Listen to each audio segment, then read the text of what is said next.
Fui traída pelo meu ex por dinheiro. Agora ele voltou exigindo metade da minha herança. O café esfriou na mesa enquanto eu observava Rafael mexer nervosamente no celular. Era uma quinta-feira típica de março em Belo Horizonte, com aquele calor úmido que grudava na pele e deixava o ar pesado dentro do apartamento que dividíamos há 3 anos. As cortinas estavam fechadas, bloqueando a vista da Serra do Curral, que tanto me acalmava nos dias difíceis. Você nem me escutou direito, murmurei, mais para mim mesma do que para ele. Rafael ergueu os olhos por um segundo, aqueles olhos castanhos que um dia me fizeram acreditar em finais felizes. Agora pareciam vidros opacos, sem brilho, sem interesse. Escutei sim, Su. Sua avó está doente. É triste. Voltou a digitar furiosamente no teclado do notebook. Mas não posso parar. Minha vida por causa disso. Senti um nó se formar na garganta. Dona Conceição não era apenas minha avó.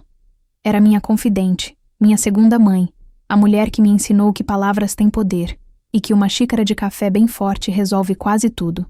E Rafael reduzia tudo a "é triste", como se comentasse sobre o trânsito da Contorno. Ela criou minha mãe sozinha, Rafael. Me ajudou a pagar a faculdade quando papai morreu. Não é só triste, é... Parei. As palavras se embaralhavam, como sempre acontecia quando eu tentava explicar sentimentos para ele. É o que, Suelen? Ele fechou o notebook com um estalo seco. Olha, eu entendo que você seja apegada à velha, mas preciso me concentrar. Tenho 3 projetos para entregar esta semana. A velha. Dona Conceição, que fazia brigadeiro de colher nos meus aniversários e guardava todos os meus textos de escola numa caixa de sapatos, havia se tornado a velha. Engoli o choro que ameaçava escapar e me levantei para lavar a xícara. Na pia, olhei pela janela pequena da cozinha. O sol começava a se pôr atrás dos prédios do bairro Funcionários, tingindo o céu de um laranja melancólico. Os médicos disseram que pode ser questão de meses, sussurrei, mais para o reflexo na janela do que para Rafael. O silêncio que se seguiu foi diferente dos outros. Não era apenas desinteresse. Havia algo calculista nele, uma pausa longa demais. Quando me virei, Rafael estava me encarando com uma expressão que não consegui decifrar. Questão de meses. Ele repetiu devagar. E ela... Bem, ela deve ter algumas economias, né? Casa própria? Essas coisas? Meu estômago despencou. Como assim? Nada demais, Su. É só que... Bom, vocês são próximas. Ela deve ter pensado no seu futuro. Ele se aproximou, colocando as mãos nos meus ombros com aquele sorriso que eu conhecia tão bem, o mesmo que usava quando queria algo. No nosso futuro. Afastei-me instintivamente. Rafael, ela está morrendo. Morrendo. E você está pensando em dinheiro? Não é isso. Ele suspirou, passando a mão pelos cabelos, escuros. É que temos planos, não temos? O casamento, a lua de mel. Essas coisas custam caro. Senti como se o chão estivesse se movendo sob meus pés. Em 3 anos de relacionamento, 2 de noivado, eu havia construído uma imagem de Rafael como meu companheiro, meu futuro marido, o homem que me apoiaria nos momentos difíceis.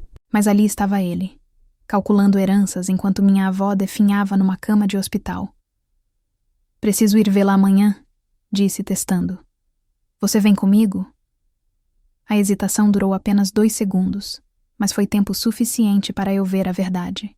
Nua e crua. Tenho reunião com o cliente da Savassi. Você entende, né? É um projeto grande.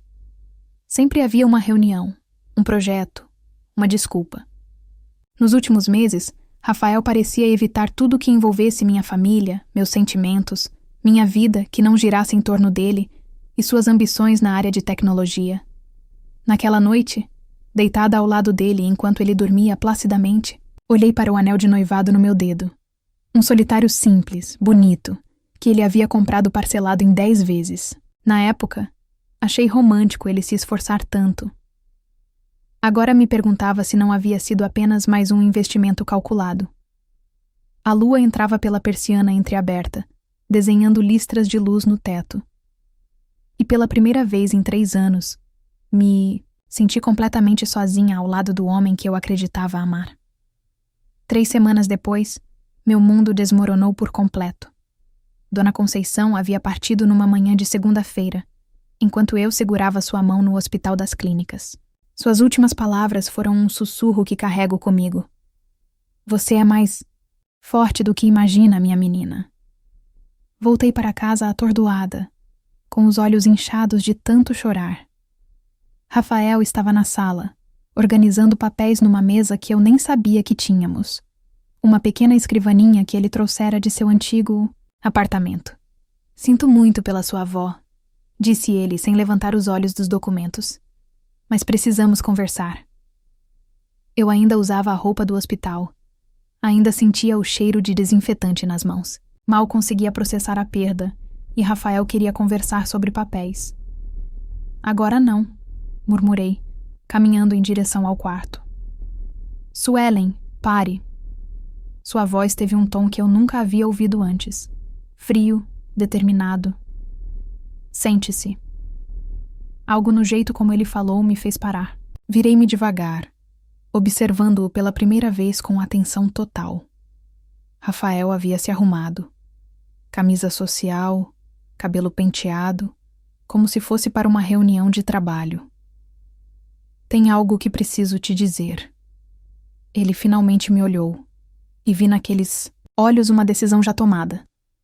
Não posso mais continuar com isso. Continuar com o quê? Minha voz saiu mais aguda do que pretendia. Com a gente, com esse relacionamento. Ele gesticulou entre nós dois, como se fôssemos objetos numa transação comercial. Não está funcionando, Su. Você é muito dependente emocionalmente. Preciso de alguém que seja mais independente. As palavras ricochetearam no meu peito como balas. Dependente. Eu, que trabalhava desde os 18, pagava metade das contas da casa, cuidava da própria vida. Dependente? Consegui articular, ainda tentando entender. Olha só hoje. Sua avó morreu e você está aqui, destruída, esperando que eu te console. Isso é muito peso para mim. Ele suspirou como se eu fosse um fardo. Preciso me encontrar, entende? Focar na minha carreira, nos meus objetivos. Foi então que percebi os detalhes que minha dor havia mascarado. Havia 2 malas no canto da sala. Pequenas, mas suficientes para as roupas essenciais. Ele já havia planejado tudo. Você está indo embora, constatei, sem fazer pergunta. É melhor assim, para nós 2. Rafael se levantou, ajeitando a camisa. Vou ficar na casa do meu irmão por um tempo. Você pode ficar com o apartamento até resolver sua situação. Minha situação. Como se eu fosse um problema a ser resolvido. Quando decidiu isso? Perguntei, minha voz ganhando uma firmeza que me surpreendeu. Venho pensando há meses, mas depois que sua avó ficou doente, percebi que você sempre vai ter essas situações familiares, esses dramas. Ele balançou a cabeça, como se lamentasse uma compra mal feita. Não tenho estrutura emocional para isso. A ironia me atingiu como um soco. Eu, que sempre fui a mais centrada entre nós 2, era a dependente. Eu, que o apoiava em suas crises profissionais, escutava suas reclamações sobre colegas de trabalho, incentivava seus projetos. E o anel? Perguntei, olhando para minha mão esquerda. Guarda aí. Quem sabe um dia... Ele não terminou a frase, mas a deixou suspensa como uma falsa esperança. Naquele momento, algo dentro de mim se rompeu. Não era apenas o coração partido. Era a percepção de que eu havia passado 3 anos da minha vida construindo uma ilusão. Rafael nunca me amou. Talvez nem soubesse o que era amor. Você está certo, disse, surpreendendo-nos 2. Preciso de alguém que tenha estrutura emocional, alguém que não fuja quando a vida fica difícil. Ele piscou, claramente não esperando essa reação. Pode ir, completei, sentindo uma estranha sensação de alívio crescendo no peito. Mas deixa as chaves. Rafael hesitou por um momento, talvez esperando lágrimas ou súplicas. Mas eu apenas o observava, com uma clareza que não sentia há meses. Ele pegou as malas, deixou as chaves na mesinha da entrada e saiu da minha vida. Fechei a porta, encostei-me nela e, pela primeira vez desde a morte da minha avó, chorei. Mas não eram apenas lágrimas de dor. Eram lágrimas de liberdade. 2 meses se passaram como uma névoa densa. Voltei ao trabalho na escola estadual do bairro Prado, onde lecionava literatura para adolescentes que pareciam tão perdidos quanto eu me sentia. Minha melhor amiga Karine aparecia quase todos os dias, trazendo brigadeiros e ouvindo minhas lamentações, com a paciência de santa. "Para de ficar remoendo essa história do Rafael", disse ela numa tarde de sexta-feira, enquanto organizávamos os livros da biblioteca escolar. "Aquele homem não merecia nem o ar que você respirava." Karine sempre foi direta. A amizade de 15 anos nos dá esse direito. Ela era enfermeira no Hospital João 23. Tinha 3 filhos e uma capacidade impressionante de ver através das pessoas. "Eu sei disso na cabeça", murmurei, recolocando uma pilha de Machado de Assis na estante. Mas o coração demora para aceitar. Coração nada. É orgulho ferido. Ela parou o que estava fazendo e me encarou. "Você está triste porque se sente enganada, não porque perdeu o amor da sua vida." Talvez ela tivesse razão. Talvez minha dor fosse mais sobre ter sido tola do que sobre estar sozinha. Foi nessa tarde que recebi a ligação do Dr. Henrique Matos, advogado da família. Eu o conhecia desde criança. Um senhor elegante de cabelos grisalhos que sempre tratava minha avó com extremo respeito. "Suelen, preciso conversar com você sobre o espólio da dona Conceição", disse ele ao telefone. "Pode passar no escritório segunda-feira?" O escritório ficava no centro de Belo Horizonte, numa das ruas históricas perto da Praça da Liberdade. Cheguei lá nervosa, imaginando burocracias intermináveis e pequenas lembranças sentimentais que minha avó havia deixado. Dr. Henrique me recebeu com um sorriso caloroso e me serviu café em xícaras de porcelana, exatamente como minha avó fazia. "Sua avó era uma mulher muito especial", começou ele, abrindo uma pasta grossa. "E também muito previdente." Colocou alguns documentos na mesa. Escrituras, extratos bancários, papéis que não faziam sentido para mim. "Dona Conceição deixou tudo para você, Suelen. A casa no Santa Teresa onde ela morava e uma quantia considerável em conta poupança." Ele fez uma pausa. "Ela vinha juntando dinheiro há décadas. Era muito econômica, muito cuidadosa. Olhei para os números nos papéis sem conseguir processar direito. Era muito dinheiro. Muito mais do que eu imaginava que minha avó pudesse ter." Isso é real?" Perguntei ainda atordoada. "Completamente real." Dr. Henrique sorriu. "Há mais uma coisa." Ele retirou um envelope amarelado da pasta, com meu nome escrito na letra trêmula que eu conhecia tão bem. Ela pediu para eu entregar isso pessoalmente. Abri o envelope com mãos trêmulas. Dentro, uma carta curta e um objeto pequeno envolto em papel de seda. "Minha querida Suelen, se você está lendo isso, é porque já não estou mais aqui. Mas não se entristeça muito por mim. Vivi uma vida plena, e minha maior alegria foi ver você crescer. Esse dinheiro não é apenas uma herança. É sua liberdade. A liberdade de escolher seu próprio caminho, sem depender de ninguém que não mereça sua confiança. Desconfio daquele rapaz, Rafael. Há algo nele que não me inspira segurança. Sei que você é apaixonada, mas prometa-me que será esperta também. O objeto no papel é minha aliança de casamento. Seu avô me deu quando éramos jovens e pobres, mas felizes. Guarde-a como lembrança de que o amor verdadeiro não precisa de riqueza para existir. Seja feliz, minha menina. Você merece muito mais do que imagina. Com todo o meu amor, Vovó Conceição." Desembrulhei o papel de seda e encontrei uma pequena aliança de ouro, simples e delicada. Meus olhos se encheram de lágrimas. Ela sabia, sussurrei para a doutora Henrique. Sobre o Rafael. Ela sabia. O advogado assentiu gentilmente. Dona Conceição era muito observadora e muito sábia. Saí do escritório em estado de choque. Minha vida havia mudado completamente em uma tarde. Eu tinha uma casa, dinheiro suficiente para recomeçar e, mais importante, que tudo, tinha a confirmação de que minha avó me conhecia melhor do que eu conhecia a mim mesma. Caminhando pelas ruas do centro, senti pela primeira vez em meses que podia respirar fundo. O futuro, que parecia tão assustador depois da partida de Rafael, agora brilhava com possibilidades infinitas. E tudo graças ao amor previdente de uma mulher extraordinária que, mesmo na morte, continuava cuidando de mim.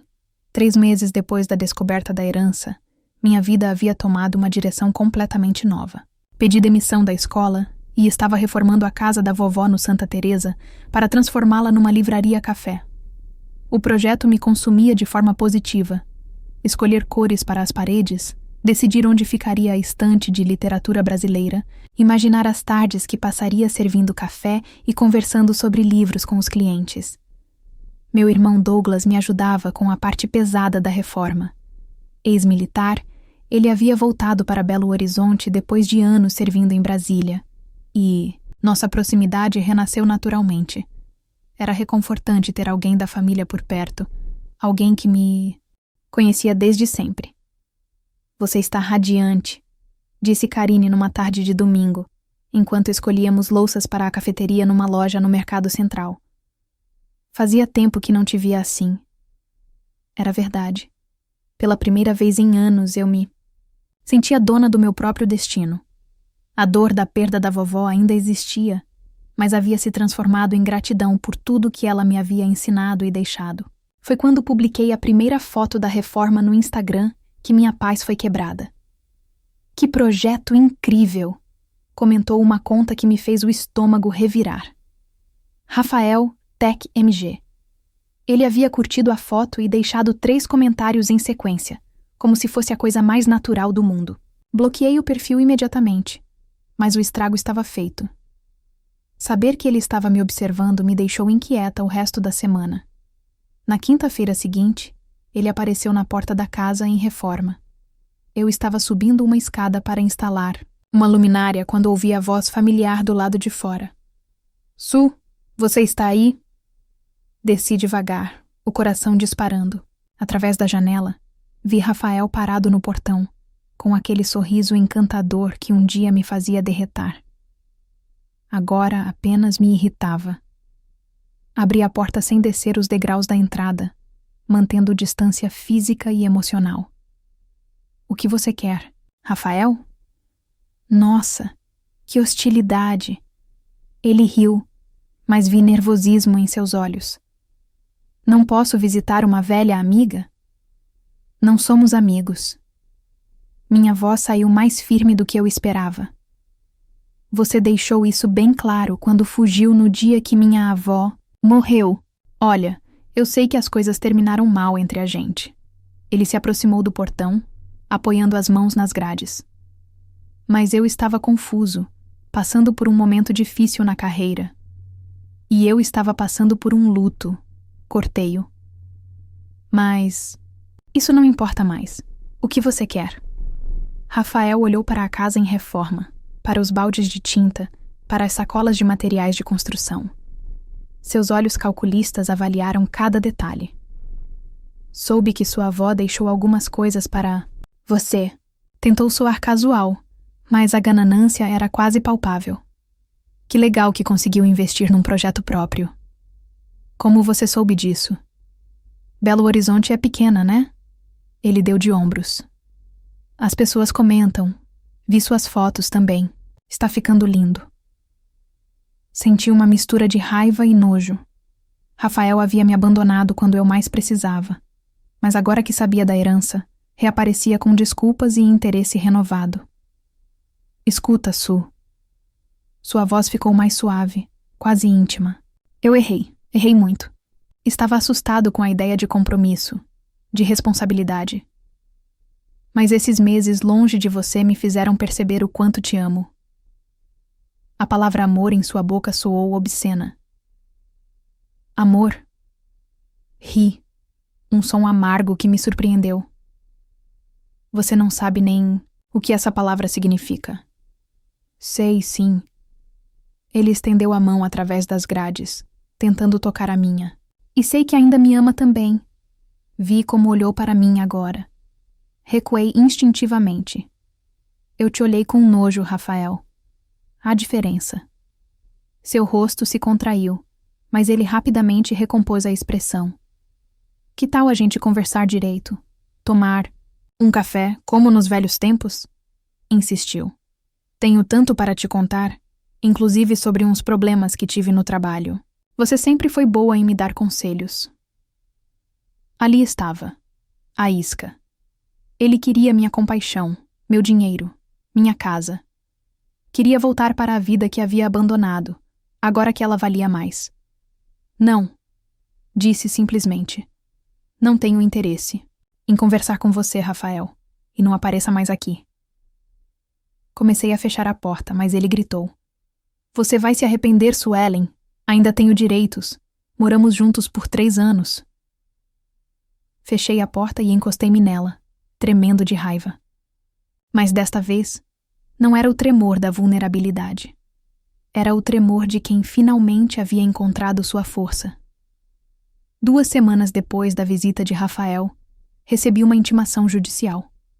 Ele havia cumprido a ameaça.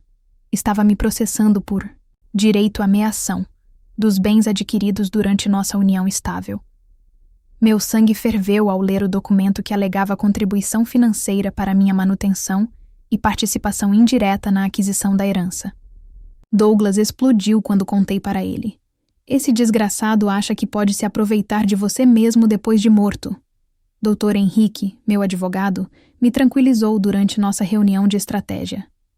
Dona Conceição foi muito inteligente, ao registrar tudo em seu nome antes mesmo do relacionamento. Temos todas as provas de que a herança é exclusivamente sua. O processo se arrastou por 2 meses. Rafael contratou um advogado caríssimo, dinheiro que claramente não tinha, considerando suas dívidas.